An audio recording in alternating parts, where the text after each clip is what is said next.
Bonjour à tous, voici la petite lecture du lundi. Aujourd'hui, je vais vous lire La Nuit des temps de Barjavel, un livre très célèbre que j'ai lu il y a très longtemps et que je vais me faire un plaisir de relire. Alors,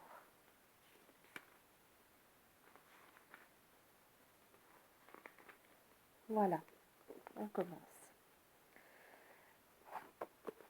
L'aventure commença par une mission des plus banales. La routine, le quotidien, l'ordinaire. Il y avait des années que le travail sur le continent antarctique n'était plus l'affaire des intrépides, mais celle des sages organisateurs.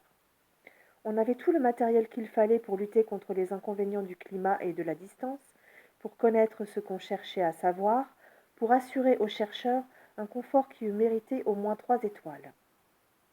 Et tout le personnel nécessaire possédant toutes les connaissances indispensables. Quand le vent soufflait trop fort, on s'enfermait et on le laissait souffler. Quand il s'apaisait, on ressortait et chacun faisait ce qu'il avait à faire. On avait découpé sur la carte le continent en tranches de melon. Et la mission française, implantée de façon permanente à la base Paul-Émile Victor, avait découpé sa tranche en petits rectangles et trapèzes qu'elle explorait systématiquement l'un après l'autre.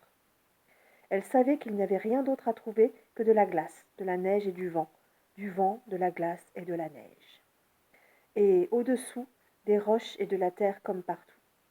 Ça n'aurait rien d'exaltant, mais c'était passionnant quand même, parce qu'on était loin de l'oxyde de carbone et des embouteillages, parce qu'on se donnait une petite illusion d'être un nouveau morceau de héros explorateur bravant les horribles dangers, et parce qu'on était entre copains.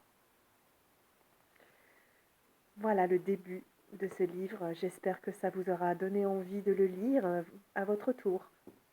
À bientôt pour la lecture du lundi.